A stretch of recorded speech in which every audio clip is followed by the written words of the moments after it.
Muy buenos días, muy buenas tardes y muy buenas noches. A very good morning, evening, afternoon, night. So a cordial welcome to everyone. Thank you for connecting to this online seminar called Alternatives for Debt on Austerity in Latin America. We have a great panel and commentators, and we're going to talk about something that is very important for the region, even more so in this context. The bursting of the COVID-19 pandemic arrived in Latin America when we already had a growing debt towards trend, not only foreign debt, but also internal debt. Practically all our countries were dragging fiscal deficits for many years, and being one of the regions that have the greatest inequality in the planet. So in the seminar, we're going to talk about the new risks related to debt. What is the diagnostic of debt for Latin America? Debt is something that is on the agenda for the whole world after the pandemic. So it's important to know, exchange, and learn about the situation of debt in all our countries and what are the current and future risks related to this. And also, many of our countries are already applying policies and austerity measures. And what are these measures? What countries are applying them? And what is the impact going to be? But above all, what options do we have? What are the policies that our countries could use to face this multiple crisis so that we can have a recovery in a region that, as mentioned, is losing a decade. Latin America is going to be the region whose recovery is going to be the slowest in the planet. All these questions are going to be addressed today. At the same time, analyzing and identifying what does the return of the IMF to the region mean. Many countries have credits and agreements and programs with this organization, and what are the impacts, especially the impacts for workers and the impacts for women. This webinar has been organized by Latindadd and our ally,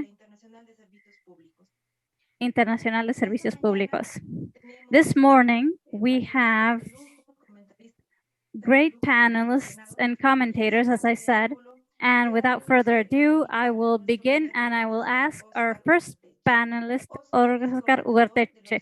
Oscar Ugarteche is coordinator of the Economic Observatory of Latin America from the Institute of Economic Research of UNAM, and he's going to talk to us about the situation of debt in Latin America in the context of the pandemic.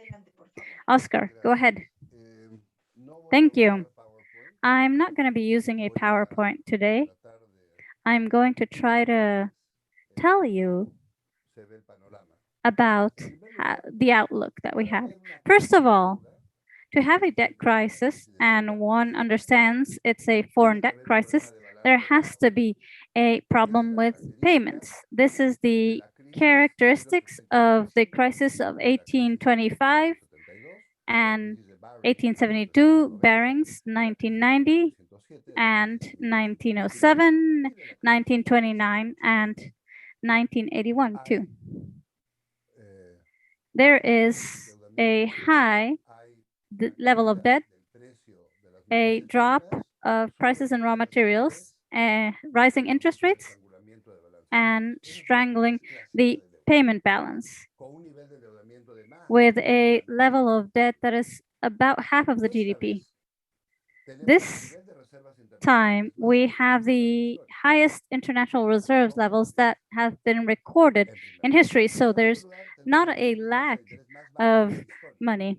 We also have the lowest interest rates in history, 0.25. We also have prices for raw materials that are growing. There is nothing that would lead us to think that this is a external debt crisis or foreign debt crisis. Chapter number 2. In 2020, this was a unique year. It was the first year in economic history where the supply and the demand dropped both at the same time. But it's not exactly simultaneous. In the first trimester, we have Asia and led by China. Asia recovers in the first quarter, and in the second quarter, we have Europe and the United States and Latin America dropping. And they recover or start recovering in the third quarter. So the bounce back is in the third quarter. But the sum for the total sum for the year for 2020, there's only one economy that grew, that was China, and the rest fell.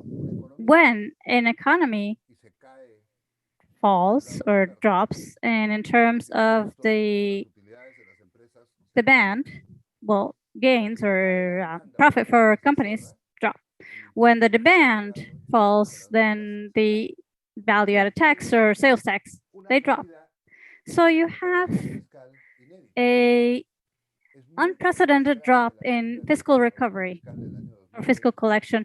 It's in 2020, it's much larger than it was in the 80s.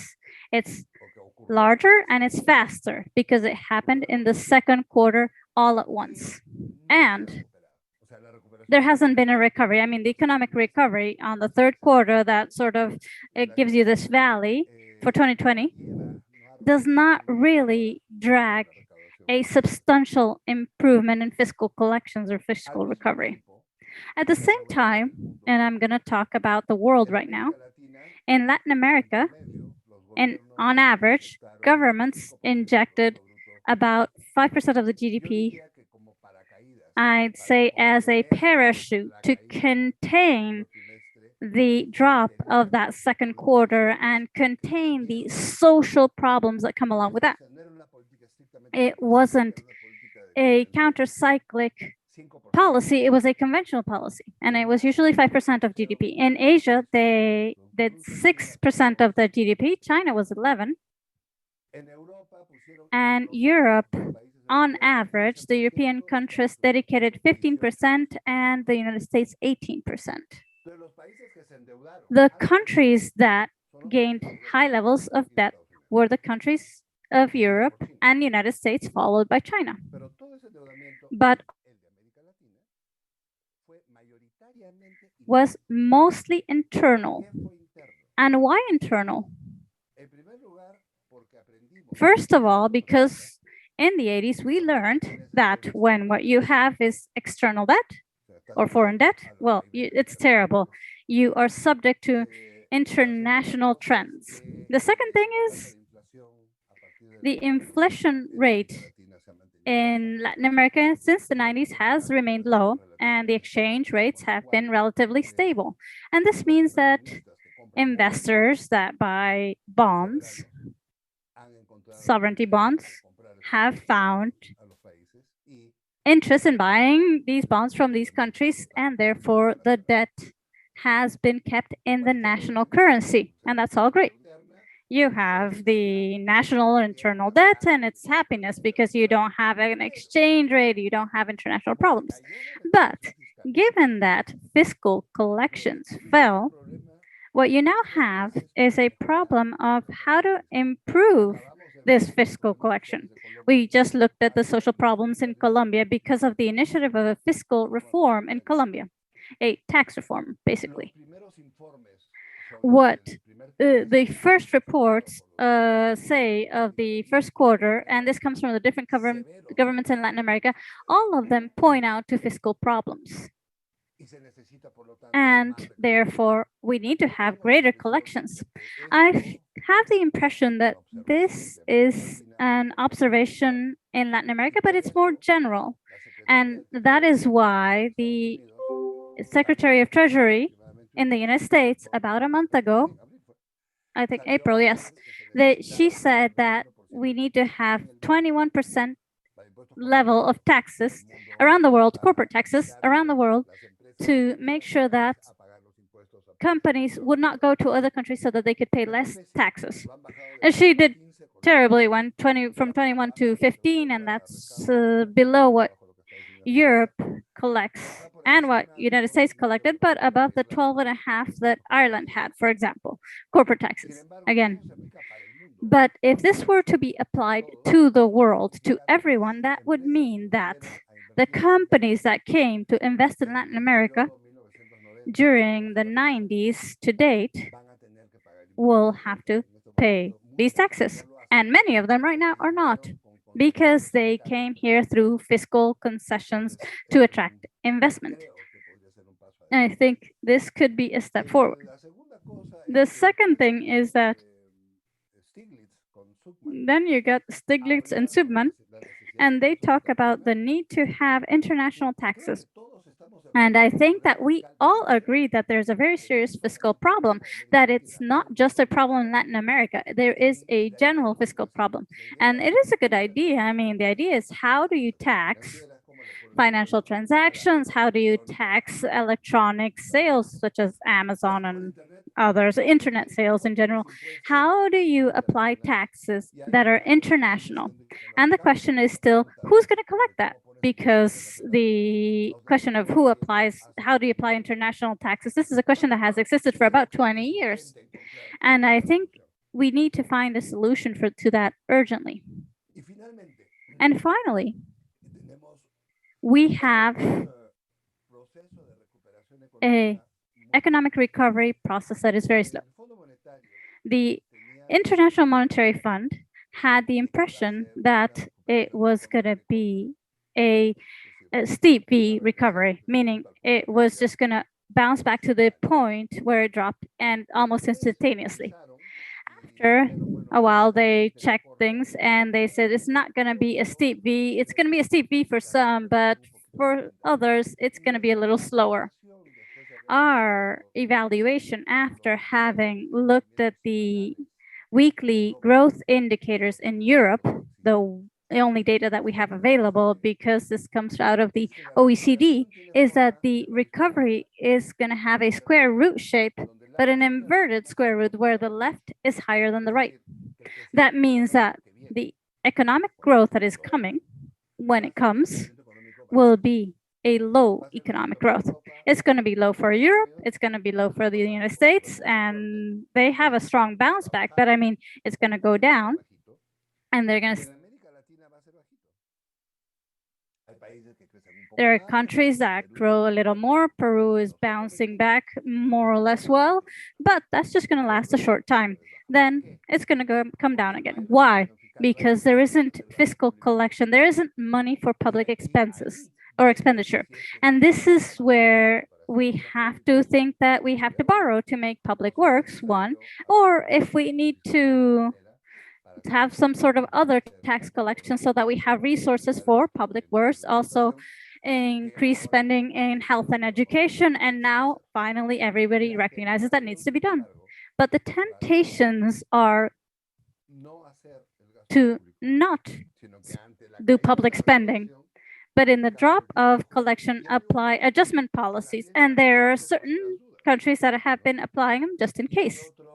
There are others that have been cutting down expenses to adjust. But in any case, what we are seeing is a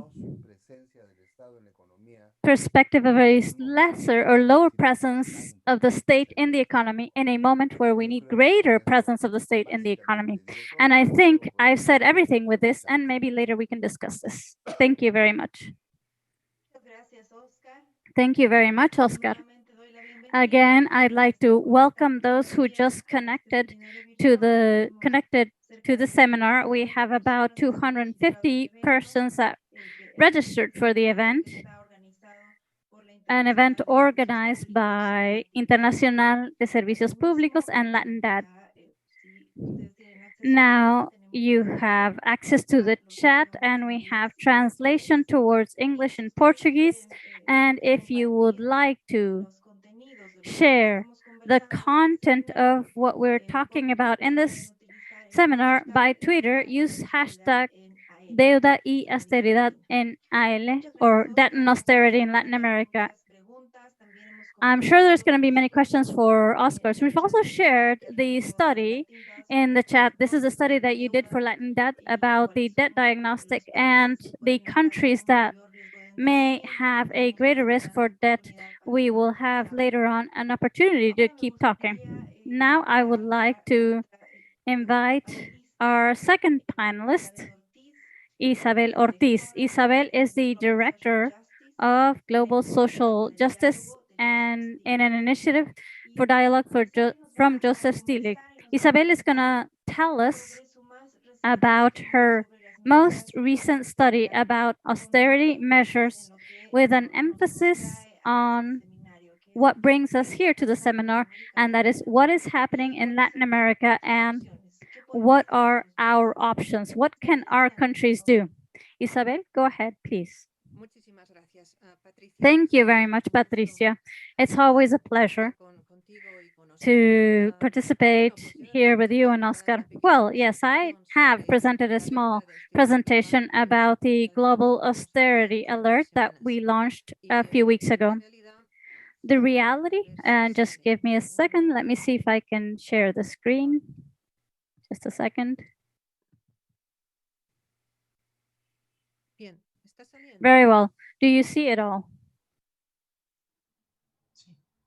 Yes. Okay, great. Well, the reality is that, as Oscar was saying, most of the countries have severe fiscal problems. And an image is worth 1,000 words. So what we see here in this map are the countries that are going to reduce public spending this year and next year. As you can see, it's the world, basically. Basically, all of the countries around the world will be contracting or reducing spending in terms of the GDP. Now, this doesn't have to be so. This is based on the forecasts used by the economists of the IMF, and these are included in their perspectives of the global economy. And you can download this. It has public access, and it doesn't have to be so. This is just the outlook of the economists from the IMF. But basically, 154 will be cutting public spending this year and next year. And next year, it's 159, actually. And we have 192 countries around the world. So the majority of the countries will be cutting public spending. If we look at the fiscal trends since the financial crisis of 2008, this graph tells us how the crises are being resolved.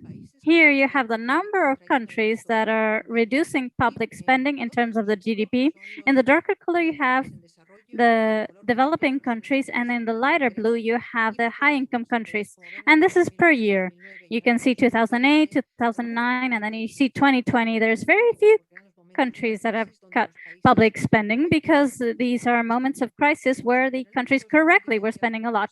But in 2010, we saw the wave of austerity that really lasted a decade till 2019, where most of the countries around the world cut public spending.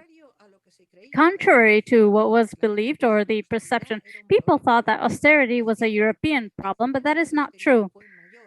Austerity, it has greater influence in developing countries or bigger cuts, and they had larger cuts. What is impressing us now is not the past, but what is going to happen in the future. And here you can see 2020. I think almost no countries had cutbacks, but here we see a tsunami of austerity cuts from 2021 onwards. And we said 154 countries are cutting public spending in an average of 3.3% of the GDP in 2021. And in 2022, this continues all the way to 2025 when the forecast ends for what we get from the IMF. But this doesn't have to be so, but this is what the economists of the IMF are saying. Población mundial, y nos pareció interesante este dato, más de 6,000 If we look at the global population, and we think this is interesting, more than 6 million people will be suffering from austerity in 2022. These are graphs that you have available in the paper that you can download. It's a free access paper, and you have the title of that on the bottom part, and you can use them in your own conferences or for whatever you want. Also, many countries will have excessive cutbacks, and this includes very low-income countries like Liberia, Libya, Equatorial Guinea, and others. And, well, sorry. And I'm going to remain in this slide because the matter is, these forecasts show that governments are going to consider or already cutting public spending. But what exactly are they cutting? We don't really know this yet. We are analyzing this through the most recent reports of the IMF, but we don't have results for it yet. But we do have is the results of the cutbacks that were done during the previous austerity decade from 2010 to 2019. And these were the fundamental cutbacks, and all of them have negative social impact, which is peculiar because these cutbacks were not necessary. The most common is to eliminate subsidies, basically fuel, food, and agriculture, in more than 132 countries. And this was despite the fact that food prices were at record levels in many countries. The second most common measure of austerity is cutbacks or tops in salaries for public employees. This means that salaries or number of workers were frozen for the public sector or they were cut back. And this has negative impact that is very significant given that, public sector workers provide essential services for the population, such as education, health, and other social services. We're talking about teachers, nurses, doctors, etc., all suffering negative impact. The third most common measure from 2010 to 2019 was regionalization and focusing on social assistance. This is peculiar, and a lot of people do not understand this, but if you have social assistance and you focus in the lower part so that you can get savings and you get it to, you apply it to the people who need it the most, of course that we have to help them. But the thing is, many people lost social support in a necessary moment when the big recession after the financial crisis hit. In English, this is called well-targeted safety nets. We are seeing this repeat and repeat, and this is a policy that should be avoided, and it's normally accompanied by something else, and that is reform of social security or pensions in general. And this is something that happened in more than 105 countries with adjustments to the benefits and rights. And as a result, when I was working in the International Labor Organization, we calculated that pension holders will receive the lowest pensions around most of the countries around the world. So this can be avoided, and it shows that these policies have negative social impact, and it doesn't have to be so. The fifth most common reform is labor flexibility. This is something that happened in a large number of countries and that reduces protections to workers. Obviously, this also has negative social impact, and reforms to health in more than 56 countries. This is a lower number, but the thing is that it reduced the response capability to coronavirus when this came. And then you could see some responsibilities there. And also reforms to raise taxes for the state. The most frequent formula is increasing value-added taxes or taxes on goods and services. And well, VAT is usually regressive because it impacts poor and rich the same way, and therefore it's regressive. And privatization in about 60 countries, and fostering public-private associations or partnerships. All these measures applied in the last decade would possibly be repeated because this is something that happened in a few countries, sort of became this magic formula that every country wanted to apply. So we have to be cautious and look at whether this is being considering in each country, because some people think of it as this magic wand.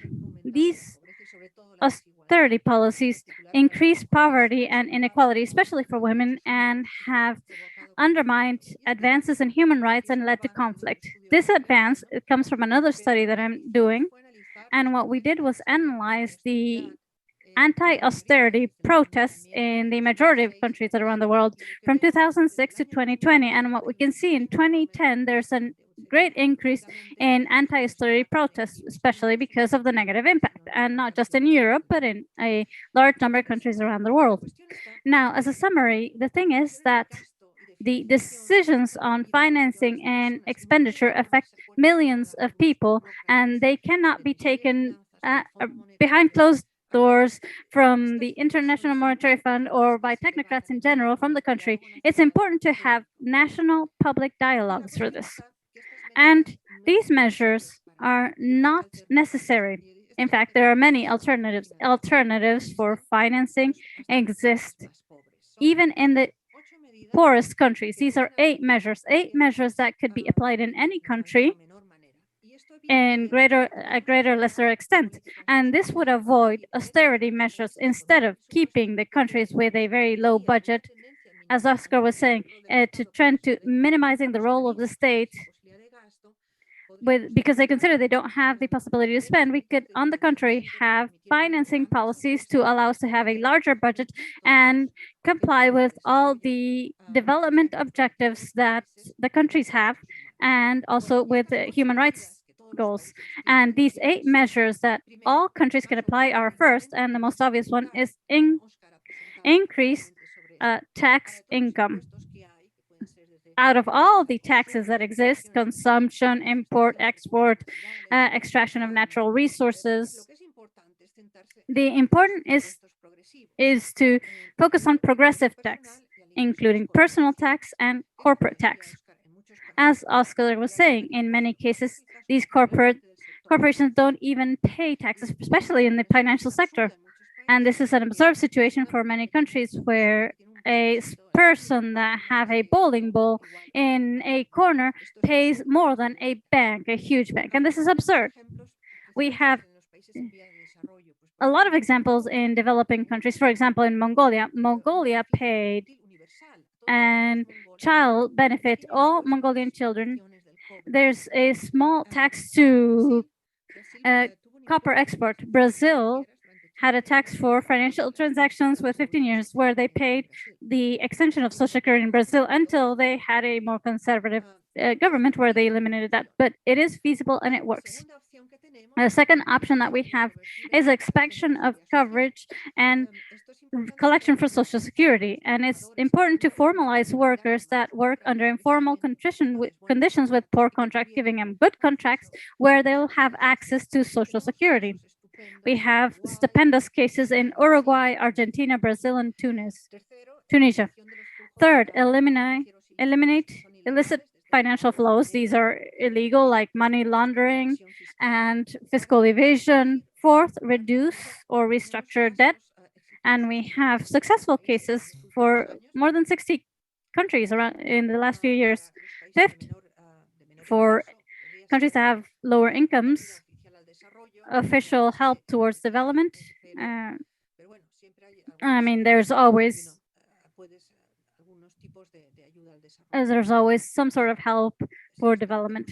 Sixth, the use of fiscal reserves and foreign currency reserves, such as they did in Chile and Norway. And we have to understand that in sub-Saharan Africa, where there's a real problem with food security, a lot of countries have huge reserves in their central banks. And this brings a question of basic human rights. Why? Why is it a priority to keep a very conservative macroeconomic policy and maintain these reserves in the central bank and not help the population not starve? So this decision is a very important decision, and it can't be done behind closed doors by technocrats because it impacts the lives of thousands or millions of people. Seventh, a more flexible macroeconomic framework with tolerance for inflation and fiscal deficit. This has been done in more countries, and reassigning public spending, replacing high cost expenses and high cost and low impact, such as defense. And we have good examples such as Costa Rica and Thailand that use this defense spending for health. All of these options, these 8 that we mentioned, that countries may have applied in greater or later measure, should be discussed in a national dialogue. It can't be closed-door decisions. It's very important to have this national dialogue with guilds, with employers, with the government, of course, and with civil society, and decide what are the optimal solutions to be taken. This is a publication that is available in Spanish. It's called Fiscal Space for Social Protection, and you can download it from the internet. And to finish with this, I have one last slide, but there is something that you always ask yourself. All of this is a lot of macroeconomic discussion. It's about policies, but as citizens, how or what can we do? What can we do now? I wanted to mention that there's a global campaign that is called No More Austerity, No Más Austeridad, and there's more than 500 organizations, including Latindadd, that belong to this, and we think that there are 5 steps that can be taken. One is to identify whether your government is cutting public spending. And you should be able to see in the annex in our publication, but Oxfam also has an interesting record there. And of course, the best is to look at the latest country reports from the IMF. Once we know that government is cutting public spending, it's important to see what alternatives we have for post-pandemic recovery. For example, we want an increase in the budgets for education, health, social protection, water, sanitation, public transportation, but it's important to present these demands. Then go to national social dialogue that is public and fast. It's important to do it in the adequate moment when the national budget is being discussed or about to be approved. And for this, you have to have a quick evaluation of the social impact of all the options. It's not the same to have A than B.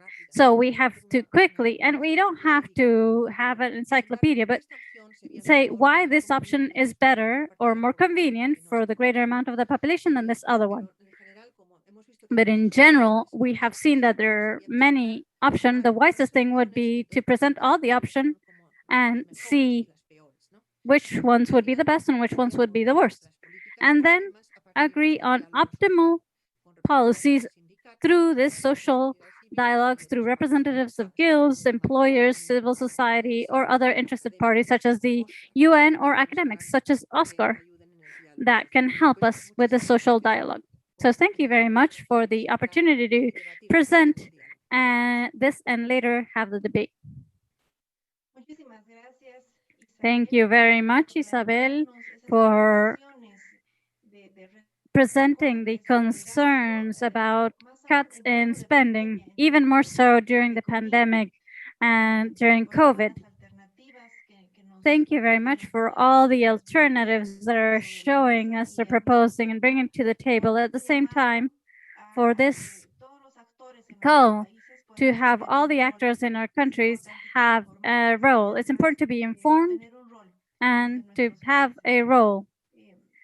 Thank you again. And there are some questions that are coming up about the documents that the panelists have shared.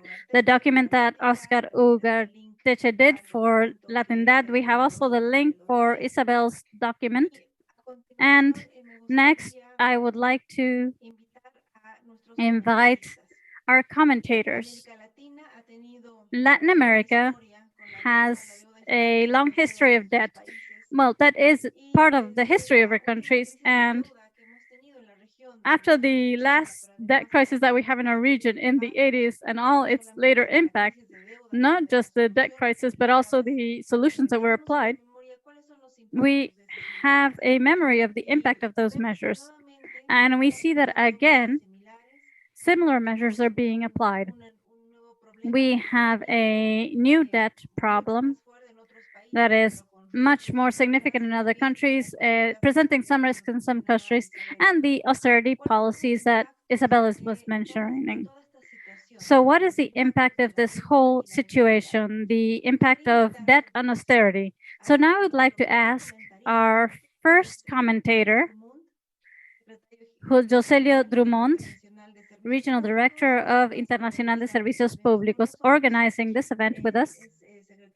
He is the ISP Secretary for Latin America, or for the Americas. So Jocelio, what is the impact on workers' rights? Go ahead, Jocelio. Vou falar em português, os que preferem lá He is going to speak in Portuguese. Português é privilégio poder estar em qualquer evento com Latindadd. Latindadd é parceiro extraordinário que nós temos. No momento tenho que desconectar lá.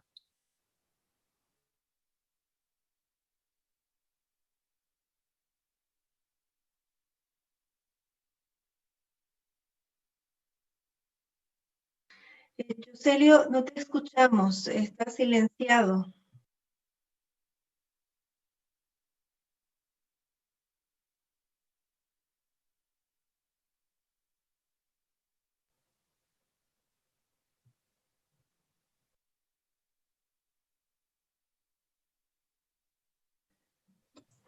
Jocelio.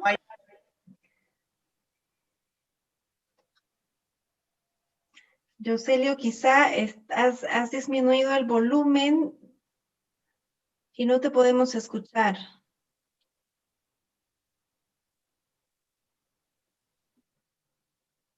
No te escuchamos todavía, Jocelio. No sé si nos puede ayudar Gabriel en contactarlo de forma independiente.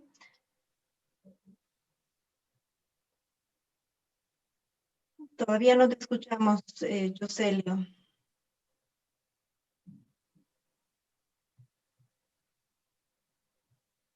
Ahora estás conectando nuevamente tu audio. Olá. Ahora sí, perfecto. Ahora sí, por favor, Jocelio. No, disculpe. Okay, now we can hear you. We would like to start again. I'm going to speak in Portuguese and Spanish. First, I would like to say I have a problem with interpretation at the same time. Tendrías que poner la opción de apagado, que es la primera. Sí, lo hice ahora. I would like to ask Jocelio to speak only in Portuguese. I cannot translate a mixture of Portuguese and Spanish. Please ask Jocelio to speak in Portuguese.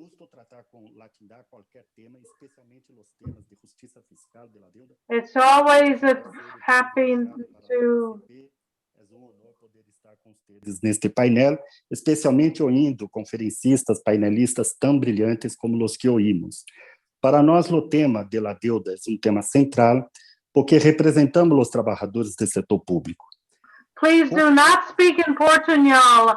I don't understand you. Please stop. The booth is asking you to stop. E vêm as condições laborais que temos, vêm os temas salariais, desde essa recaudação que se permite oferecer à cidadania ou não serviços públicos de qualidade. Por isso é tema tão importante para a ISP. Bem, tomando em conta que somos hoje, de acordo com a CEPAL, a região em desenvolvimento mais endividada do mundo, de todo o mundo em desenvolvimento, somos a região América Latina la We más. are the region in Latin America that has the greatest debt around the world. So 80% of the GDP in 2020 because of the debt, with 57% of all exportation of services and products consumed by the debt. This is a main subject, but I feel that we have worked this with more dedication in the past, especially with external debt.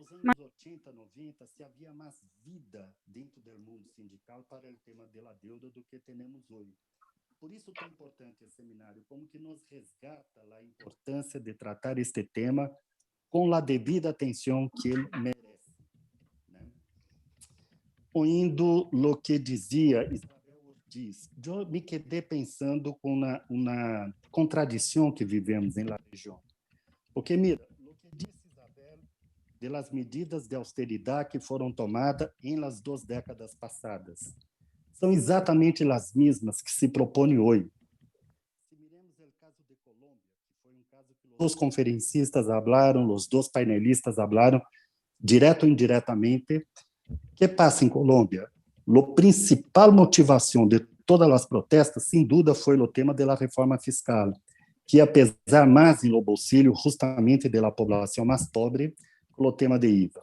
Pero estudo que mostrava que grande parte de lo que se arrecaudava com a reforma fiscal iba para o pagamento da deuda, chamou muito a atenção também da população. Isso ha motivado muitíssimo. Claro que depois tinha a reforma sanitária, que também caiu, tem a questão da renda básica, pero a reforma tributária foi o motivador de tanta protesta. Também em Costa Rica tivemos muitas lutas por el tema da reforma tributária, também em Chile, e vemos que os governos aún tomam as mesmas medidas que tomaram nas 2 décadas passadas. See that governments are taking the same measures of austerity, of salary cuts, reducing public service spending, more or less it's following that same logic. So where are the contradictions? Because if we look at the political panorama, Argentina has a progressist government, and look at the positions. Bolivia had a spectacular victory of progressive forces, and we are all looking at the situation of Bolivia. Chile, with results of the constitutions and electing the constitution, winning the left in a way that is absolutely unforeseen in this country and with a impressive fine strength. Colum, with the protests that we saw and the defeat of the fiscal and tax reform. And these are temporary defeats, but has motivated the Colombian people to come out to the streets. And Ecuador and the right-side governments or right-leaning governments, it's a pity to see Jair Bolsonaro is supporting the Colombian president. That shows equality. And in the left, if we see what the other country, the left, what Correa is doing, it's not possible to say that the Correa candidate is, well, he won even though the left had the majority because of a sense. In Peru, we have good expectations for Peru now with the elections. And what do I want to say with this? There is a progressive advance in the region, but it is not reflected in the fiscal measures that are adopted in the countries. Of course, we have the problems of taxing the rich in Argentina, Bolivia, and we have important advances with them, but we do not have a real proposal of progressive tax reforms that are progressing with government initiatives. Of course, we have these for society and other many actors that are present here, but these contradictions, I think, will be resolved.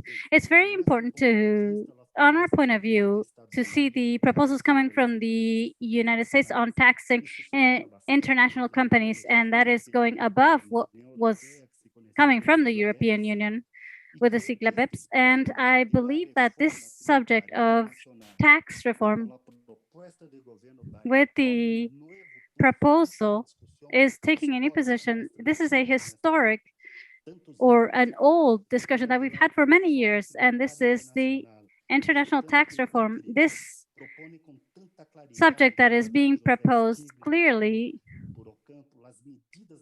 to have the necessary measures to avoid fiscal evasion by international companies, to have well-elaborated proposals are being brought to the table in a more complete way now. Now, in terms of international or transnational companies, this isn't just the fiscal evasion or the facilities that they were given to not pay taxes. The fiscal evasion is a exists in an archaic international tax structure that allows this evasion for these fiscal paradises and other mechanisms, and it's very complex. That is why when I look at the list that, for example, that the very good list of solutions that was given by the previous presenter, I believe that the international tax structure should be included, and I believe it's important. And I'm not just talking about the international companies, but also the rich that use these similar mechanisms of fiscal paradises to place their millions and millions and not pay taxes. All of this has to be included in any list for solutions. And I also like this debate a lot, and I think we can continue with questions later on. Thank you very much. Thank you very much, Jocelio, for the intervention and the messages that you're providing, and to have a discussion further on.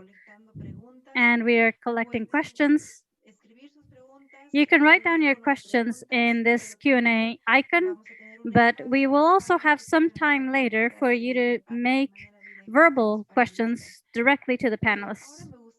Now I would like to ask to this space the next commentator, Verónica Serafini.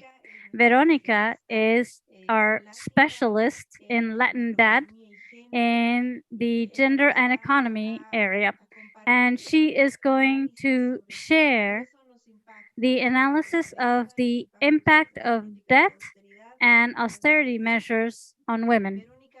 Verónica, welcome. Thank you very much. Go ahead. Thank you, Patricia, and it is a pleasure to be here with you today on this very interesting analysis about the effects of debt. And as Oscar said, even though this is a crisis of a different kind of debt, I think they're trying to implement the same measures that they have implemented in previous crisis, with the effects that we already know, that the ones that both Isabel and Oscar already mentioned. We already have a lot of evidence of previous crises in Latin America of lost years and new crises, for example, for women in other parts of the world.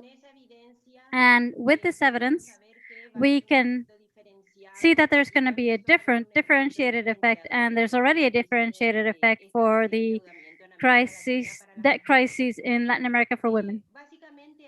Basically, what we know about crisis and what we foresee is that there's going to be two big impacts for women that will deepen the inequality for women, and that could lead us to go backwards on achievements in the last decades.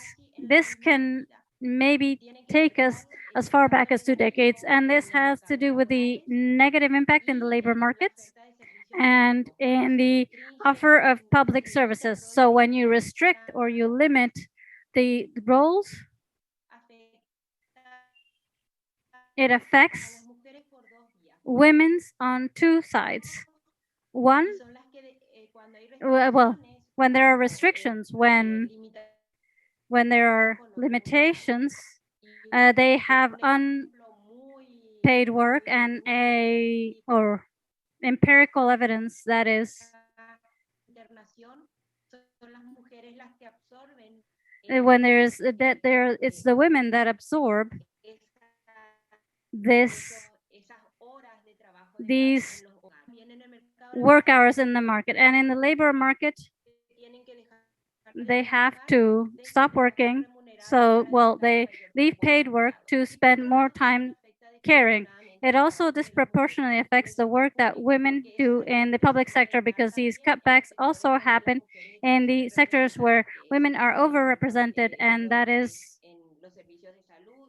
health services and education. It also affects the labor market in the private sector.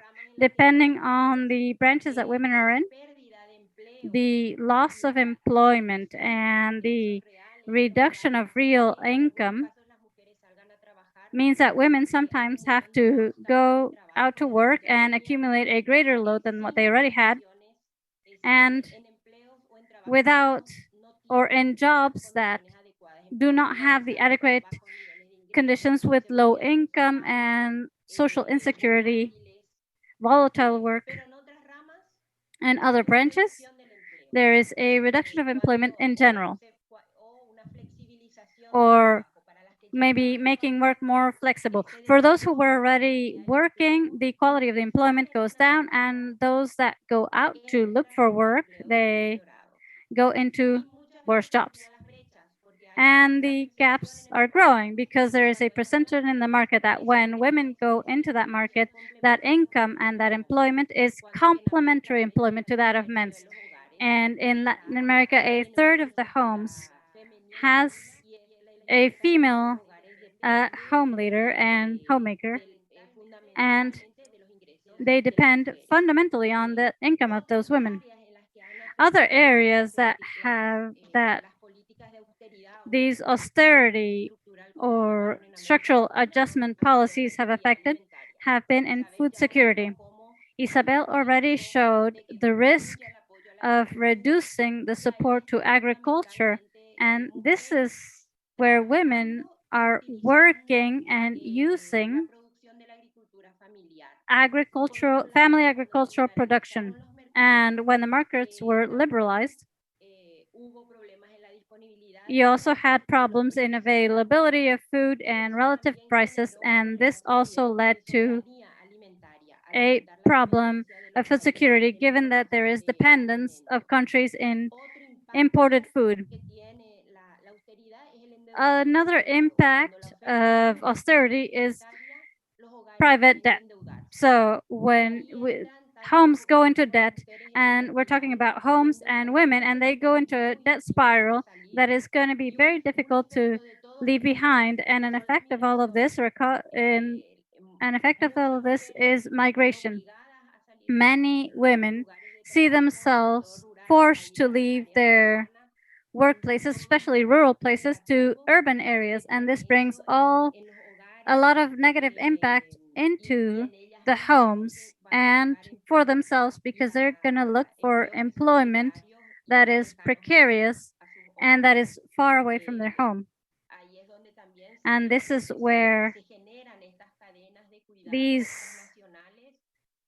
international care chains are generated, and maybe they are even related to illicit flows or human trafficking. And other impact that we've seen in previous years is the participation, social and political participation. When women are overloaded with work, both paid and unpaid, and have economic autonomy problems, it's very difficult for them to participate socially and politically. And in these cases, as Isabel was saying, this is a moment where we have to rebuild a social contract.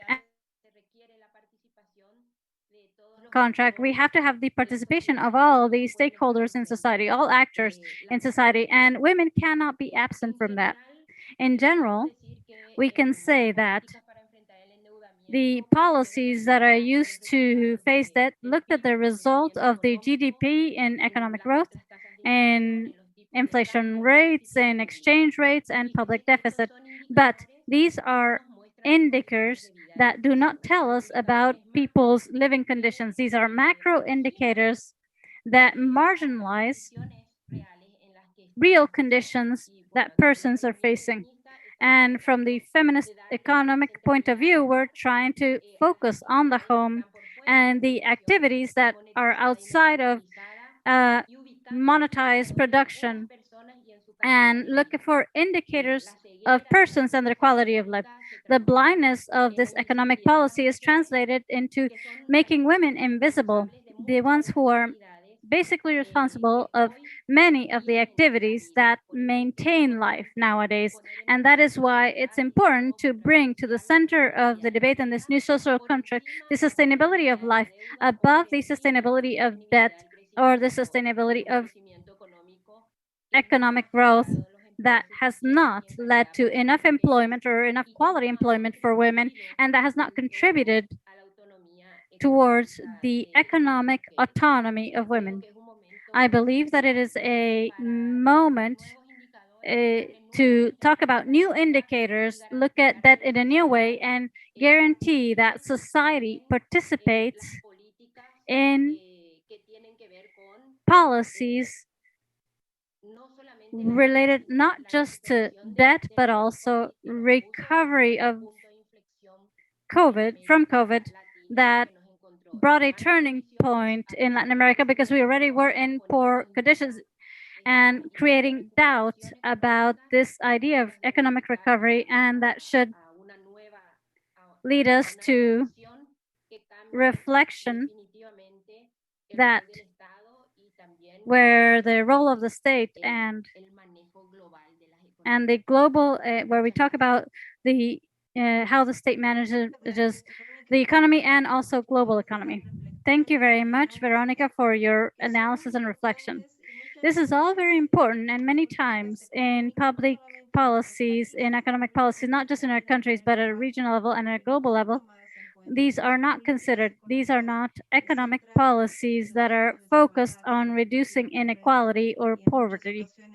And in many cases, actually, they undermine these goals and generate negative impacts on that. Thank you very much, Veronica. Finally, I'd like to go with our next commentator, Mario Valencia.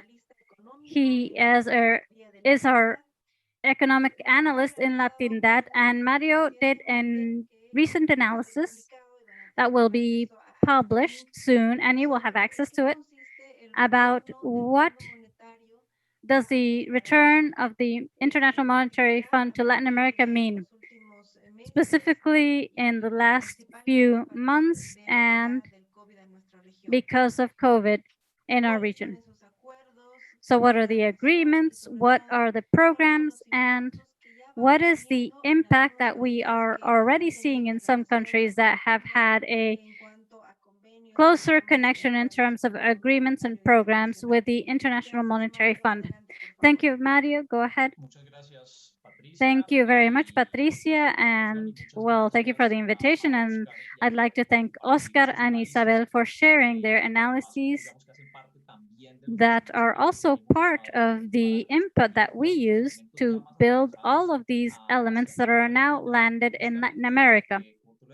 And as you were saying, Patricia, this concern of not repeating the same mistakes that the region made in past years regarding the absence of financing alternatives, as we're seeing right now, and the prevalent dogmas regarding austerity and excessive attention towards inflation. And like Oscar was saying, even though there isn't a debt crisis at this time, it is also true that in the last few decades, the countries in Latin America, so that they could finance the current deficits, they had to access measures such as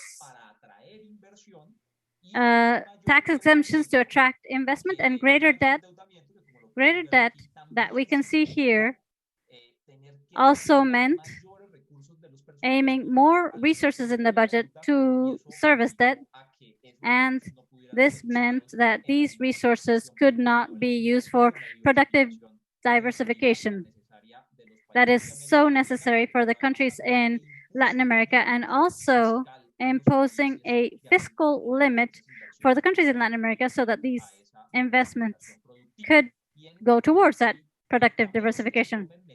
And unless we take economic measures that imply greater public spending and investment to create different spending to financial or extraction activities or property income, those are the ones that grow the most in Latin America, I am afraid that there will not be a reactivation as such, but our greatest goal could be to go back to the economic levels of 2019. And there will not be a greater possibility for economic growth, just to recover what was lost as a consequence of confinement.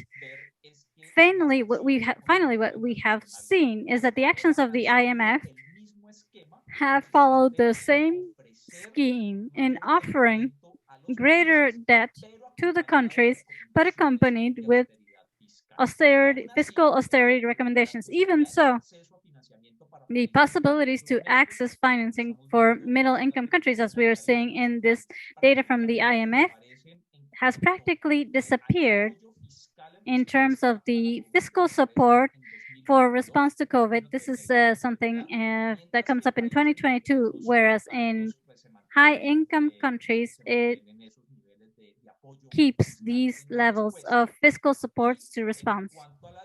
And regarding the debt, we keep, well, these middle-income countries, such as that are in Latin America, are going to maintain these projections till 2025 and have a gap of 45 percentage points in terms of debt as a percentage of the GDP.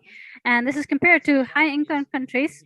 And it seems that high-income countries are more concerned right now about how to make sure that this GDP grows, whereas the countries in Latin America are more concerned about how they can access greater debt or how can they keep sustainable debt, such as in the Colombian case mentioned by Jocelio. It is true that the fiscal reform in Colombia, 58% of the resources that should have been recovered, additionally, should have been to finance the debt and also on fiscal spending. It is the GDP where we should have maintained this debt of 9 points. And that gap means that it is those resources to investments for growth and to generate employment. That is the main social problem right now. And finally, show certain adjustment measures related to IMF loans. These are some countries in Latin America that are advancing. And in the case of Ecuador, we see a fiscal adjustment of 5.5 of the GDP for 2022 and an expanded service of $500 million. These are measures of the IMF. In Colombia, we mentioned this in exchange for a flexible credit line of $122 million. They see a 7% adjustment for the GDP in this period. And for 2023 in Costa Rica, they think they will have 1 and then 1.7 for 2024 for a loan of 17 billion and 1.7 billion. And in Peru, fiscal austerity measures between 2022 and 2023. And in the situation, I think the biggest challenge in the region, even though we may not have a debt problem, we do have a problem in access to financing. So we would have to focus our efforts in looking for alternative sources for financing with progressive tax reforms, as Oscar mentioned, by restructuring debt as proposed by Isabel, or even with a better use and reassigning the special rights. That is a challenge that we will have as a region, to unify efforts among organizations or sectors of civil society to look for a better use of the different special rights. Gracias. Thank you. Thank you very much, Mario, for your analysis. And I was saying, you will be able to look at the details of this analysis soon, the analysis of Mario and the Latindadd page. I'd like to let you know, because a problem with initial programming, we will not be able to open the mic for the participants to ask questions verbally. So I'm going to ask you to please write the questions that you may have for the panelists on that icon that says Q&A. Currently, we have some questions already, and I'm going to read them and give them to the correct panelists. Some have already been answered. I will ask the panelists to share the answer that they wrote so that everyone can hear both the question and the answer. A first question is for Jocelio. Jocelio, this is a question related to the situation in Colombia that is showing a trend towards applying austerity measures. So the question comes from Colombia, from our colleague Germán Niño. How could we include this trend in the analysis?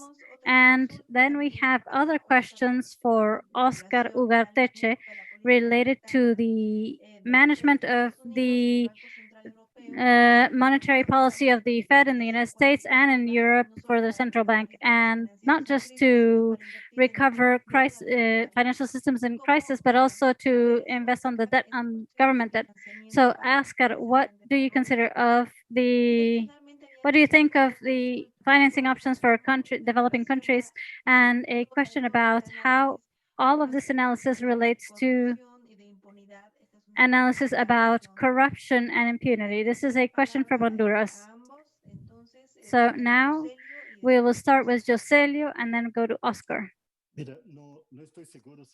I'm not sure if I understood the question correctly, but what we see in Colombia, the reaction to the tax reform in Colombia is something extraordinary in terms of, from the point of view of social mobilization. We have a president in Costa Rica and a president in Chile, but it's not common to see such a significant mobilization after a proposal of tax reform.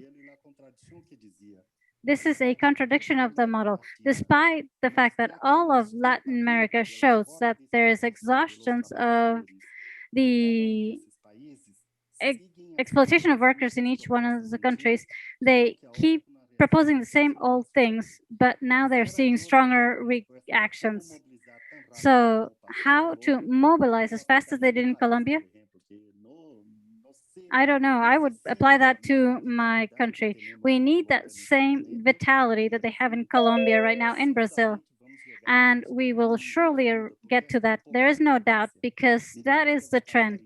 Let's look at what's going to happen in Peru after this weekend or next weekend. That's going to be very important. But we have to talk about auditing. That is also something very important that we have talked about for many years. And right now we do work with that, but auditing is important to bring to the table and to keep investigating who this debt is serving and why do we have to pay if we do not have a serious auditing to have a mechanism. The loans of the IMF, I remember of the discussions of the last loan at the end of the government, the office of Macri, where they're saying it's not necessary to have that loan. The conditions would have to be obeyed by the next office. And at that time, there wasn't any security that was going to be a re-election to the next period, but it did happen.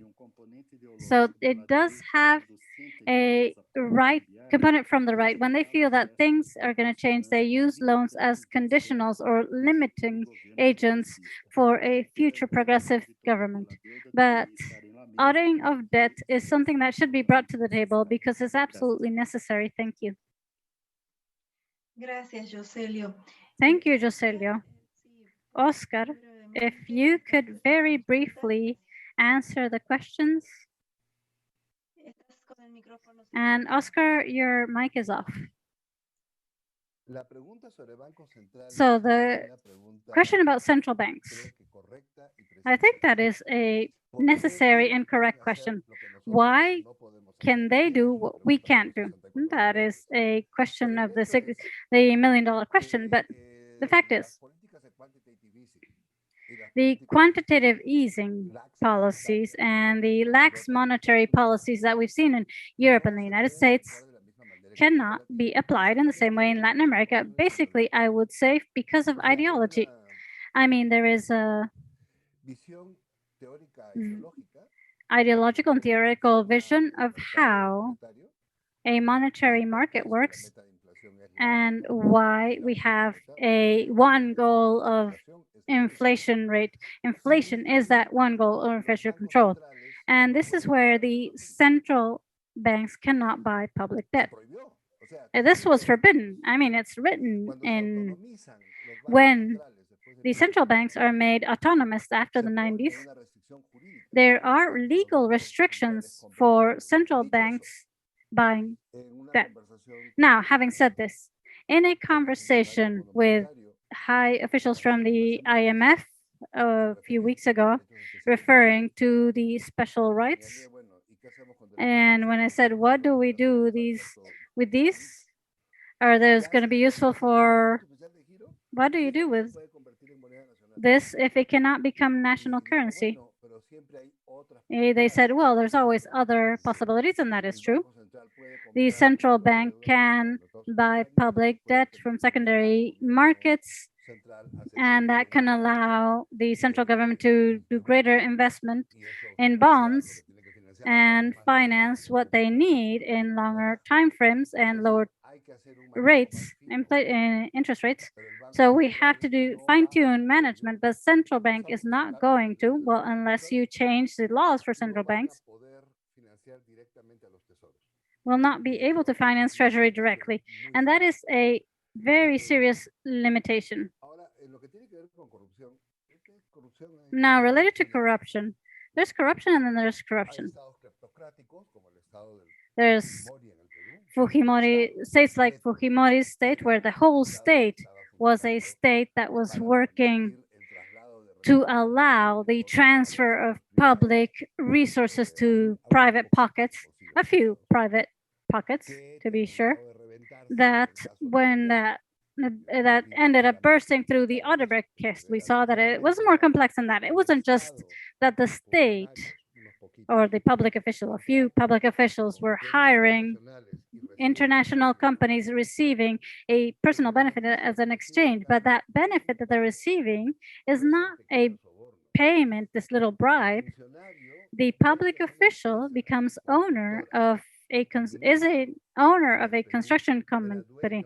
The minister in Peru was owner of a construction company that the construction company from Brazil was hiring to build this interoceanic highway. So we're not talking about a small payment. You're talking about billions of.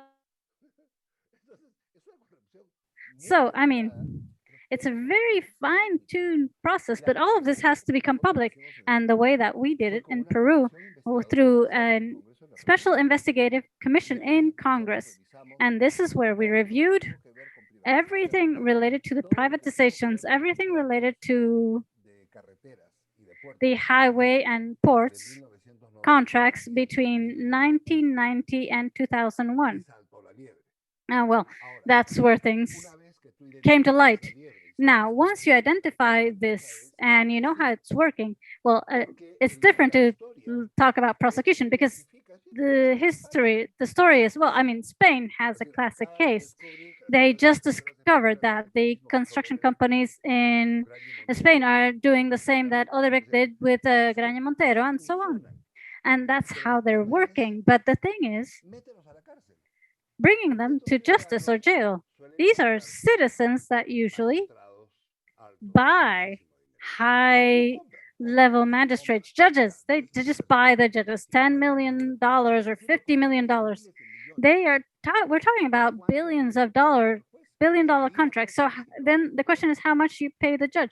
So then you have these anti-corruption courts that are independent from the rest of the courts and specific prosecutors, and then the press, making it impossible for judges to not do the job as they should. But this really takes effort from civil society and the political class, because within the political class, you have to say, okay, we have to stop this. This is unacceptable. And within the political class, you have to do what you need to do to punish whoever you have to punish without fear. And the problem is that when the person that appears is this big business person, we go back to Spain with a banking guy, executive director of the IMF, then you think, how is it possible that someone at that level does something like that? Well, precisely because someone at that level thinks that they're above the law. And this is where we have to apply our efforts. But I'm saying it's complicated in countries in Mexico that, well, you can get killed for that. Fortunately, in Peru, you don't get killed. I don't know about Colombia. I'm sure in Brazil, they definitely kill you because of that. There are countries where there's more space to do this, and there's countries where there's no space for this. But where there's no space, you have to see how you open up some space. And I believe Honduras, the case that is current, is complicated because you also have drug trafficking involved, as we saw with the brother of the president that was detained in the United States because of drug trafficking. But Honduras, of course, has a complicated relationship with the United States in the case of drug trafficking. But this requires civil society, press, and a political class that is willing to take the risk. But it's not just about whether you do or do not supervise one thing. It's larger than that. It's more complex than that. So having said this, I do believe that we have to audit credits. I always believe that we have to audit credits and all those that are corrupt. Thank you. Thank you very much, Oscar. This is going to be a second and last round of questions. Some are for the panelists and some are open questions.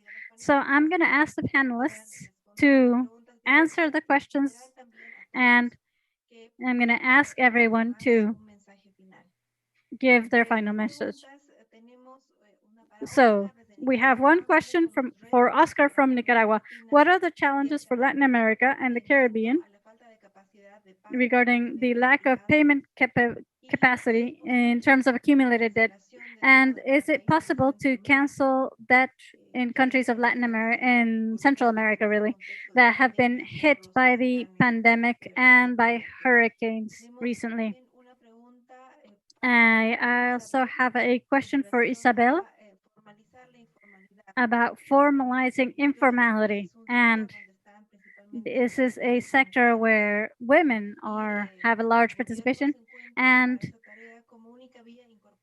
the governments find that the only way is to have them join the tax systems. Is there another way to do this? A question for Mario. If Latin America can let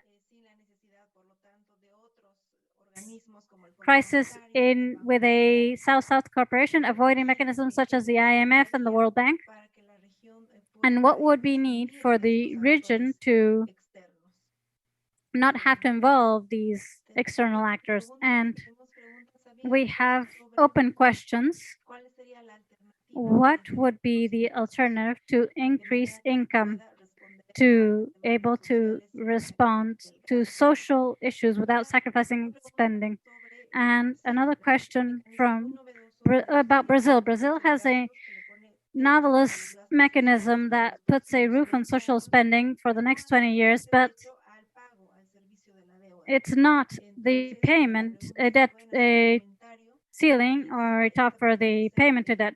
So could this be a test, sort of a new recommendation of the IMF?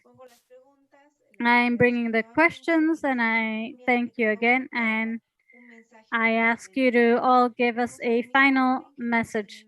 We will go in the same order that we had for panelists, and we will again start with Oscar. Go ahead, Oscar. Okay, well, I think that the regional financial cooperation is very important. My book about regional financial cooperation, we worked this with Isabel many years ago when we had this dream of the Banco del Sur, Southern Bank. The book would be available in digital version. We're just finishing the production.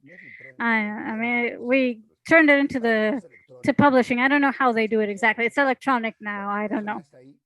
But it is there. So one of these days, that book will be available, and you have the story and the theoretical arguments, including the concept of a Latin American monetary fund. You can have and you can strengthen trade within the region, and this will facilitate many things, including industrialization, which is important. I believe that the final message for me is that we have to see how we can improve tax collection. I mean, Latin America historically has had very low tax collection. I mean, 17, 18% of the GDP. We should be at 25. And we need 10% of the GDP for health and then 10. How are you going to do this? So when you have tax to financial transactions such as we have in Peru or Brazil are useful, and you have to apply them again. We can't let the financial sector protest. These are nonsense. We have to apply it, we have to collect it, and we have to then aim it to health and education. And if you in Peru, we were able to collect, if I remember correctly, 5 or 6% of the GDP, and this was in 2002 or 3, and it was notable. But then we had a banking guy as a minister, and he removed it. But we have to apply it. It's useful, and we have to use it for internal transactions and international transactions, and for international transactions to know where the money is going. With that tax, when someone wants to move a large amount of money from the country to a fiscal paradise, you can identify who is doing that operation. Otherwise, it's difficult to identify who is doing that operation. And once you identify, you apply the tax to wealth. It allows you to do that, but this means we have to have a lot of political will for this, and you have to face that 1% of the country that's going to be against this. They're going to call it communism, but it's not really communism, it's fiscalism. But okay, well, this is what we have, and it can be done, and we have to do it. This is the right time to do it. Thank you. Thank you, Oscar. And given the situation that we have in Latin America with that, it's very important to take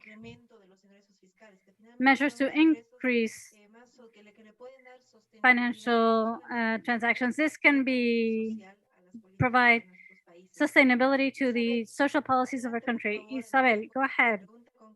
If you could answer the question and also give us your final message. La verdad es que quería comentar también sobre la pregunta sobre Brasil. I also wanted to answer the question about the expenditure ceiling in Brazil, and I know it's an ideological position. As far as I know, the IMF has never counseled or this, at least not permanently, and it doesn't have to be so.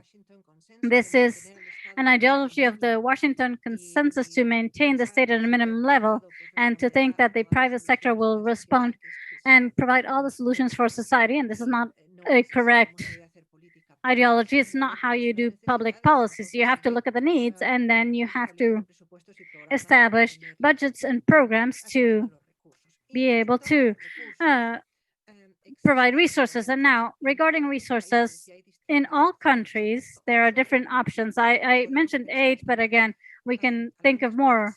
Some can be part of one of the 8. So it's always interesting to pick a little of each one. That's the most politically savvy way to do it, and advance in all of these measures. The easiest thing for a government is to not do anything, right? To have the small budget and a lot of social problems that cannot be addressed because of the pandemic and other things. But of course, right now is the right time. We have a historical moment that will require governments to be brave and to look for non-traditional resources. But of course, there's obstacles because there's also always winners and losers. And of course, if you tax A, B, or C, A, B, or C will protest. If you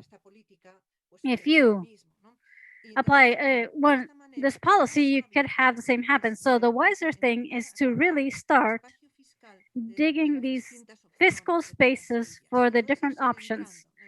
And then maybe next year you can do a little more and a little more. And you do it progressively to grow the budget.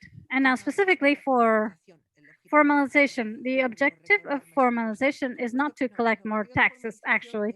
It's to have the persons working in the informal tax sector to have decent contracts through which they can improve working conditions, and this also means that they have access to Social Security.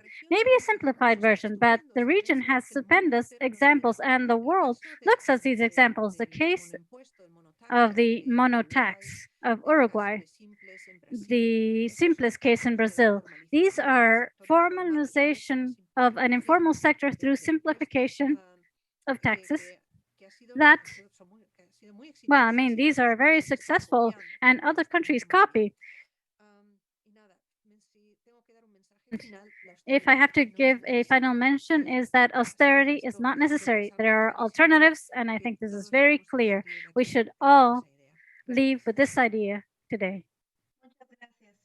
Thank you very much, Isabel. I'd like to invite Jocelio for a final message. Thank you. 2 comments about Brazil. First, expenses. Yes, Isabel is completely will. This is a very strong neoliberal policy that is associated to another measure that says that the expenses that we had in the social area of government cannot grow outside of the growth of the GDP for the next period. So if I spent 1 million in health, I have to next year spend 1 million plus the growth of the GDP. And this means that systems become unviable in terms of government spending because the population grows, the problems grow, resources do not grow according to, well, how they should. So with all of this, it's been questioned. There are proposals in Parliament to remove 2 sectors from that expense, and the debt was never included in interest. I mean, it's only used for public nature services, social services, the workers' spending, but it's not used for public spending. Now, in terms of tax on financial transactions, this was an exception. It was done, and there was a discussion about that. There was a Minister of Health that was an extraordinary figure. Everyone admired him, the right, the center, the left, everyone. And that minister fought for that tax and really managed to impose that tax on financial operations or financial transactions. He was able to implement it, but the objective was that all collection from that would go to health, the single system of health in Brazil. So what did the government do? They accepted this proposal, they accepted, but then they sent those resources to other areas, not necessarily just health. So they lower the credibility of that tax at the moment it was imposed. But in the end, it was done to identify the illicit flows that were happening within Brazil through that, and they did it through those taxes. So financial transactions could be mapped, and this allowed the Federal Police of Brazil to attack internal corruptions and illicit flows, drug trafficking, gun trafficking. And this really is the reason why this was approved, and, well, it doesn't exist now. And lastly, the message. I believe that what has been said is important. We don't need to have austerity measures. We don't need to promote recession. There are ways out, and I think that's the message. And from my part, as a union member, I look at what's happening in Chile, or what happened in Chile, what's happening in Colombia and Peru, and the anti-Fujimori move are very good examples to say that there is a way out. We have proposals. We need see the same unity that we saw in Chile, we see in Peru, and may see in Peru. Unfortunately, this is not a regional reality, but we are growing in thinking that regressive fiscal reforms are not acceptable anymore. We do want the rich to pay, or we want the wealth to pay taxes. And that is the goal for all of us. Thank you very much. Thank you very much, Jocelio. Monica, go ahead. I just wanted to say that we know that fiscal policies, the expense, the debt, they are not neutral to gender. And when they're poorly implemented, they can even increase inequality, and that's what happens with debt. I think it's an opportunity to leave this scheme of traditional economy and to think about different responses. And that is the message for hope that I want for this event. Reflecting what Oscar and Isabel said, there are different ways out, and we have to take stock and have new proposals to counteract those regular proposals or common proposals that have damaged the citizenship and the social pact. And I think social organizations, the ones that are here, and international organizations that are different to those that work on the traditional fiscal policies. So they have to create campaigns. We have to create campaigns so that we can have a different outlook in Latin America. Thank you very much, Veronica. And lastly, we have Mario. Mario, go ahead, please.